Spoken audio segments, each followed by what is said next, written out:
D'abord, un petit mot sur votre rôle. Vous jouez qui?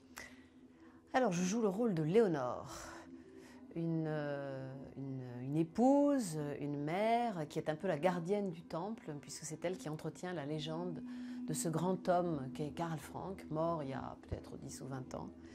Et voilà, elle a fondé une espèce enfin, elle a fait une espèce de fondation à son nom. Elle organise des soirées en sa mémoire et elle présente son fils pour la première fois à la bonne société, je suppose que c'est la bonne société viennoise, puisque son fils veut être auteur également comme son père. Alors on imagine bien le poids qui pèse sur les épaules de ce jeune homme. Qu'est-ce qui vous plaît dans cet univers de Zweig? Alors, moi j'aime beaucoup les romans, les biographies, les nouvelles de Stefan Zweig. Là, on est vraiment dans son théâtre, qui est vraiment une toute petite part de son œuvre et qui d'ailleurs lui ressemble sans lui ressembler. C'est-à-dire que c'est une pièce qui traite des liens familiaux, d'une crise dans une famille, d'un secret. Alors ça, c'est pas étranger à son œuvre. Mais c'est une pièce qui se termine plutôt bien, ce qui est assez étrange pour une œuvre de Stefan Zweig. Et ce qui me plaît, c'est la force des rôles et la force de l'histoire, en fait. On y parle de secret, d'identité. Oui, et puis pour ce qui me concerne, c'est une femme qui va quand même terriblement évoluer.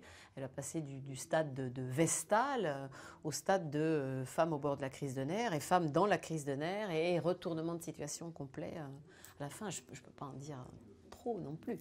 Cela dit, c'est pas fait pour vous déplaire, puisque vous dites j'adore. J'adore jouer les sorcières.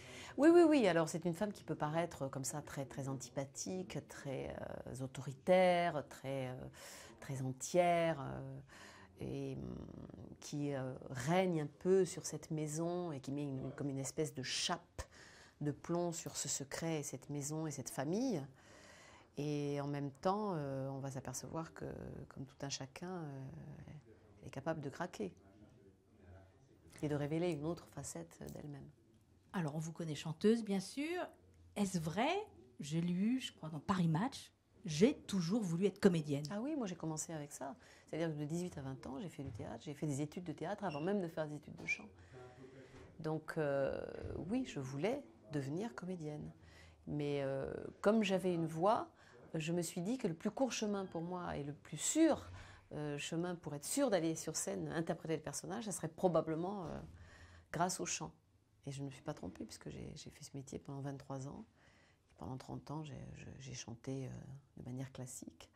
Et puis, il y a quelques années, j'ai décidé vraiment de tourner la page de l'opéra et de faire enfin ce que je voulais faire au début, c'est-à-dire jouer sans chanter.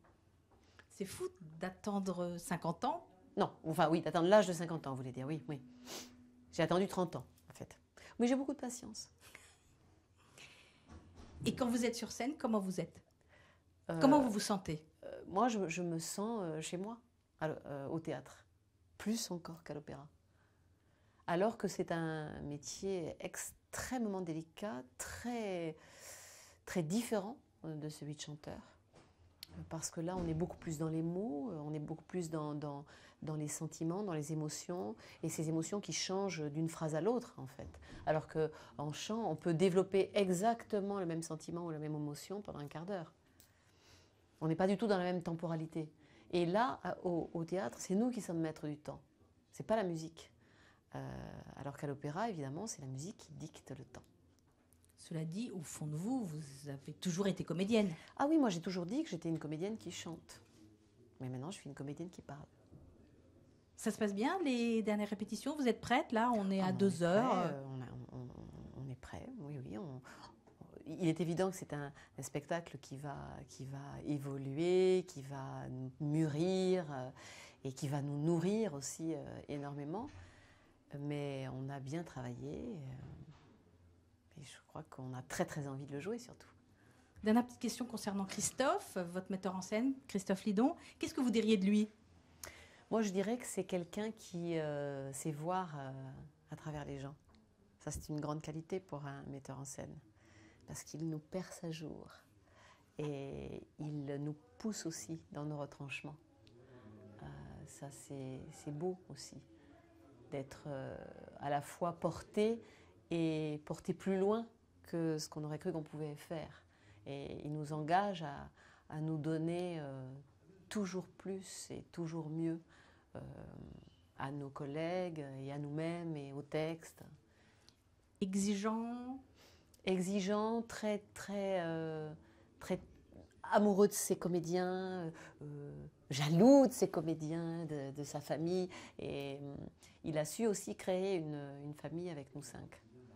Et quand il vous a vu, je crois que c'était dans la maison de Michel Legrand, il vous a pris à part avec Macha, est-ce que vous avez dit oui tout de suite ou comment ça s'est passé? Non, ça ne s'est pas tout à fait passé comme ça. On s'est d'abord rencontrés et il s'est dit que comme j'étais très distante et un peu froide comme ça irait très bien pour le personnage de Léonore. Et en fait, c'est drôle parce que moi, je ne me vis pas du tout comme ça. Je suis quelqu'un d'assez timide. Et c'est sans doute pour ça que je véhicule cette image peut-être de froideur à certains égards.